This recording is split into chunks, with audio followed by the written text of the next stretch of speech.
بسم الله الرحمن الرحيم. اهلا بيكم في ملعب محمود. النهارده كانت مباراة النادي الاهلي وشباب بلوزداد الجزائري، وتاني تاني تاني الاهلي عملها تاني وتعادل. الاهلي بقاله حوالي من 7 ل9 مباريات بيتعادل تعادل مستمر، وما بيعرفش يفوز. مش عارف، ما عندوش خط هجوم، ما عندوش خط وسط مهاجم، ما عندوش حد بيعرف يجيب اهداف. امال اللعيبه دي بتدرب ازاي؟ اللعيبه دي مسؤوليه مدرب على فكره. المدرب اللي ما يعرفش يخلي اللاعب ينتهز الفرصه ويجيب هدف، دي غلطه مدرب. فين التاتش الاخير بتاع اي لاعب؟ بيجي قدام المرمى، قدام في منطقه الجزاء، ويتلخفن ويتلخبط وبيشوط الكره يا اما في ايد الحارس يا اما بيشوطها في جسمه، بيركز في جسم اللاعب الخصم وبيشوطها فيه. الشوط الاولاني كله فرص للنادي الاهلي، كله فرص للنادي الاهلي، حوالي من 7 ل8 ل10 فرص. كانوا ممكن يحرز هدفين ثلاثه على الاقل خلال الشوط الاولاني. لكن الشوط الاولاني عدى مرور الكرام ولا اكن في حاجه، والشوط الثاني اللياقه قلت، حضور لعيبه النادي الاهلي قل، وكانت المشكله الكبيره ان الاهلي ما عادش ليه اي فعاليه خالص في الشوط الثاني. وانتهت المباراة للأسف بالتعادل بدون أهداف، وخسرنا نقطتين على أرضنا كان ممكن يرفعونا بعد كده. احنا بعد كده هنطلع المباراتين اللي جايين خارج الأرض.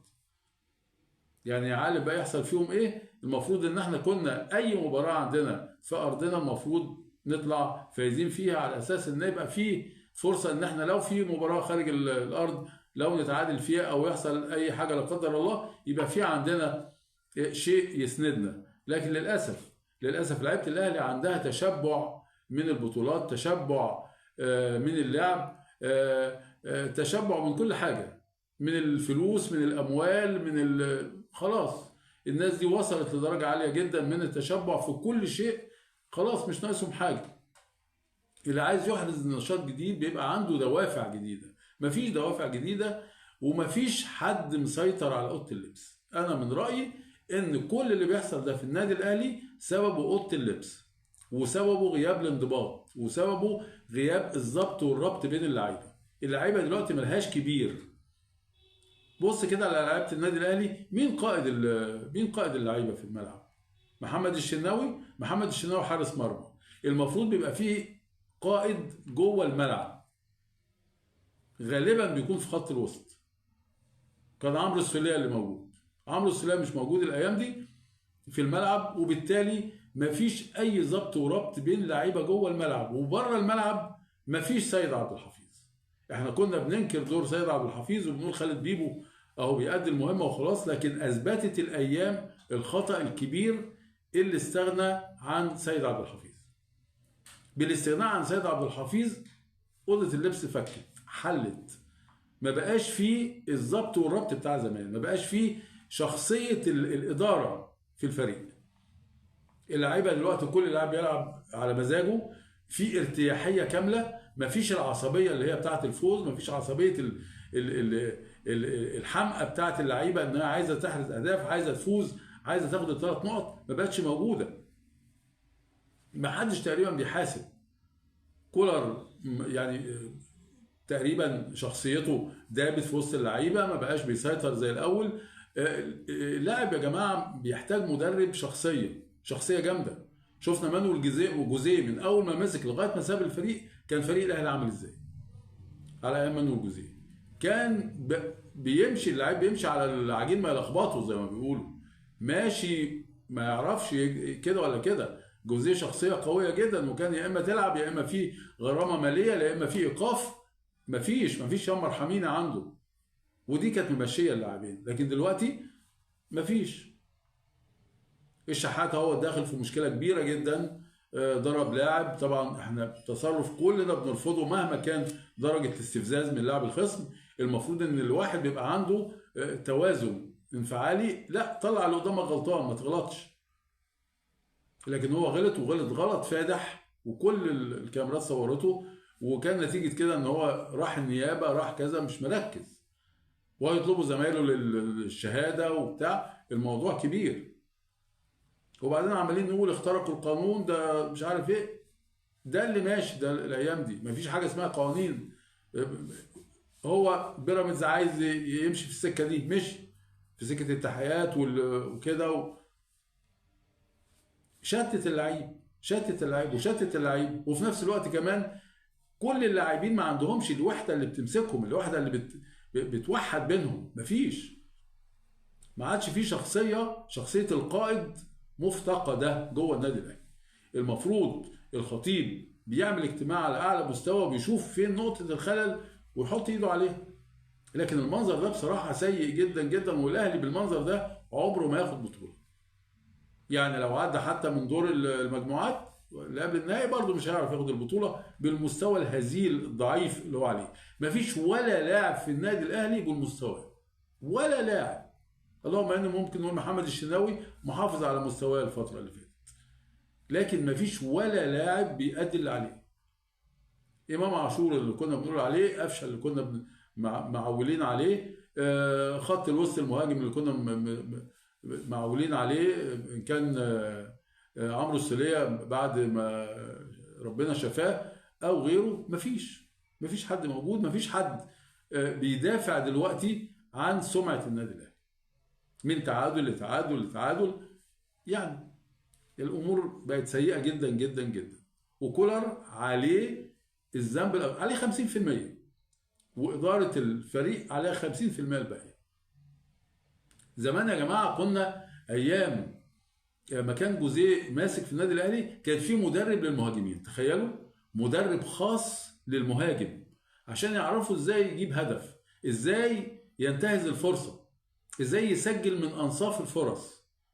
كان في مدرب للعيبة المهاجمين فقط، مدرب مخصص للعيبة المهاجمين. عايزين نرجع تاني للتجربة دي.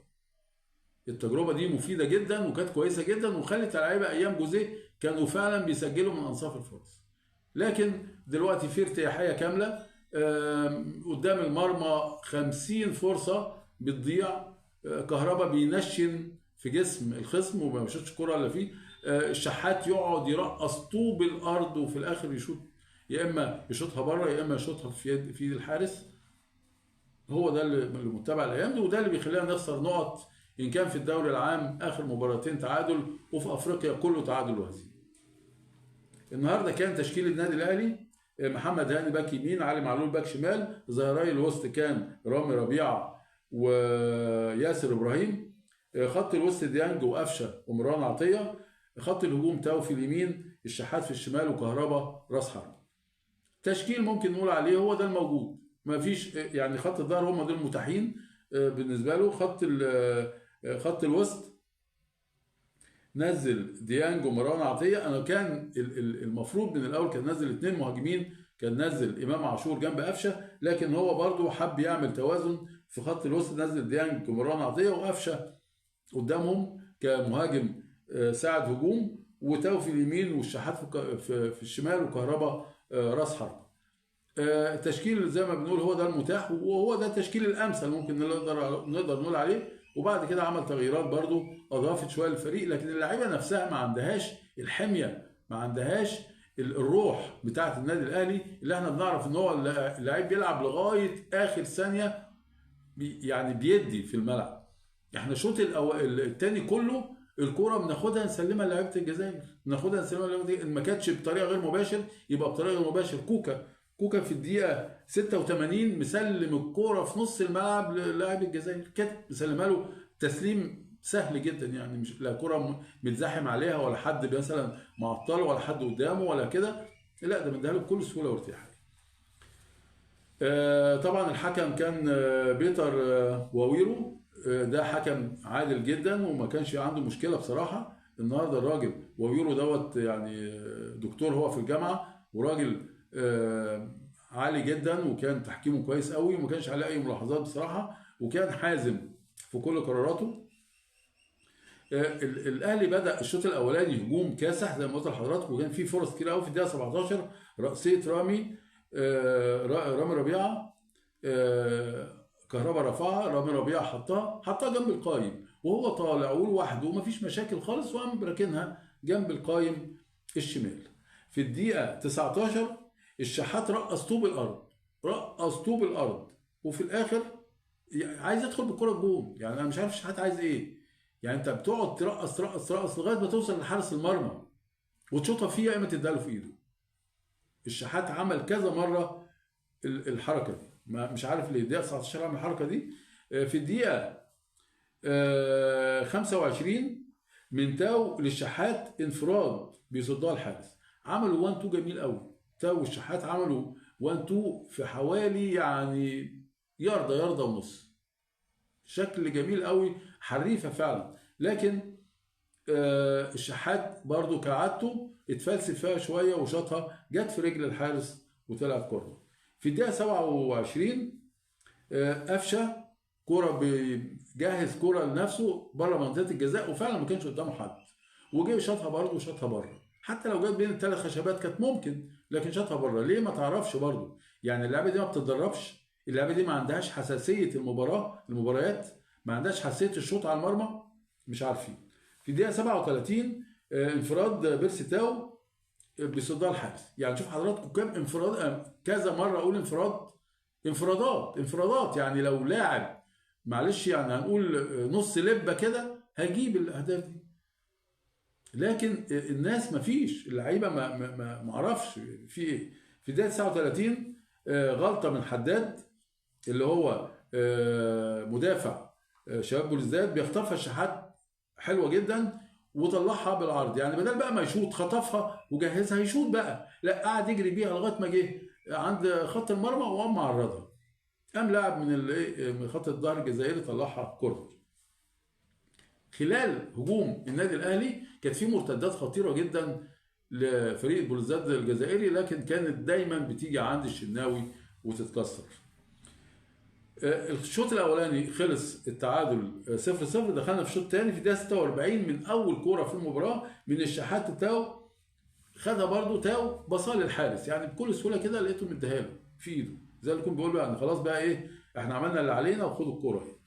في الدقيقه 52 كوره في القائم بترتد الكوره مرفوعه، الشحات طلع كان في ال 18 وحطها بصراحه، يعني دي فيها سوء بخت، يعني هو فيها سوء بخت بكل المقاييس. حطها حلوه قوي براسه من فوق، جت في بطن العارضه ونزلت وطلعت بره، يعني كانت ممكن تدخل، لكن فعلا كان في سوء حظ رهيب، طلعت الكوره بره. في الدقيقه 65 فرصه من كهرباء راسيه برضو فوق العارضه. في الدقيقه 71 كوكا وعاشور نزلوا مكان ديانج ومروان عطيه. في الدقيقه 73 انذار لحارس الشباب بلوزداد. طبعا بقى يعني شغل شمال افريقيا دوت عملوه، كل شويه واحد يقع واصابه وما كانش في حد بيحصل حاجه بتحصل. المره دي الحكم انظر الحارس بتاع شباب بلوزداد لانه كان بيضيع وقت وبشكل فج. يعني في الدقيقه 74 شوطه من فريق الشباب خطيره جت اعلى العارضه، كانت ممكن تغير الدنيا خالص. في الدقيقه 78 نزل موديست وطاهر وكريم فؤاد وطلع كهربا وقفشه. يعني حاول ان احنا حاول كولر ان هو ينشط الجانب الهجومي شويه، لكن برضه في فرص بس ما فيش استغلال للفرص. وفي بقى وقوع متكرر من لعيبه البلوزداد بصراحه شكل ممل جدا، ويمكن دي الحاجه الوحيده اللي اتاخد على الحكم. الحكم كان المفروض حط حد لكده من الاول، اول حد يقع وشايف ان هو ما يستحقش ان هو ياخد الوقت ده كله كان ممكن يديله انذار، كانت الدنيا هتمشي كويسه. في دقيقه 80 بقى اخطر فرصه في المباراه من داخل منطقه الجزاء لفريق شباب بلوزداد، الكره جايه للمهاجم جوه منطقه الجزاء، اتبصت له وشاطها ما اعرفش طلعت ازاي بصراحه. يعني انا بعد ما طلعت بره انا مش متخيل انها طلعت بره، لانها كانت جوه منطقه الجزاء وشايطها ما فيش حد قدامه. سبحان الله من ستر ربنا انها كانت طلعت بره، وكانت في وقت في الدقيقه 80، كان في وقت صعب جدا التعويض فيه. يعني بعد المباراه الكبيره اللي عملها الاهلي في الشوط الاولاني كان ممكن يطلع مهزوم لان ما فيش انتهاز الفرص.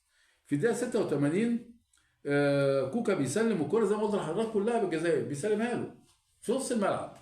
يعني مش بقول لك مثلا في زحمه في حد داخل عليه حد معرقله، لا ده بكل سهوله بيديها له، خلى الهجمه بدل ما مع النادي الاهلي اتقلبت على النادي الاهلي. في الدقيقه 87 الكره في ايد لاعب شباب، الكره ديت يعني فيها شك بصراحه. في الدقيقه 87 انا شايفها بشكل شخصي انها جت في ايد لاعب الجزائر، يعني معظم الناس بيقولوا ما جاتش، هي الكرة جايه في ايد حد من النادي الاهلي، بس انا شايفها كده، مش عارف ده صح ولا لا يعني. والمباراة انتهت بنتيجة يعني بتعتبر مؤسفة جدا، التعادل بدون أهداف. طبعا في عقم تهديفي، في عدم استغلال فرص. موديست نزل بصراحة يا جماعة، موديست ده خلاص أثبت إن هو، يعني أنا ما بحبش أحكم بسرعة على الأشياء، لكن هو أثبت بكل المقاييس إن هو صفقة فاشلة فاشلة فاشلة. واستحالة موديست ده يا جماعة واقف في الملعب، راجل كبير مش قادر يتحرك، يعني حتى ما عندوش ملكة ان هو يعني يجاري الناس، يحاول، يعني ده ما بيتحركش يا جماعة. بحس ان نص الفوقاني ده مش عايز يتحرك، هو مش عايز يمشي، هو واقف في الملعب بس كده. راجل طويل وعريض واقف ما بيعملش اي حاجة. يعني المفروض كولر هو ما كولر مش شايف، مش حاسس ان هو بيلعب لما بينزل موديست بنلعب 10 لعيبة مش 11 لاعب. لا، موديست بكل المقاييس خارج قائمة النادي الأهلي المفروض في يناير، مفيش كلام. ولو كولر يعني متمسك بيه، لا بجد بقى لو عايز يمشي يمشي معاه، لكن بالشكل ده ما ينفعش جدا، ما ينفعش ابدا لاعب زي ده يبقى في النادي الاهلي.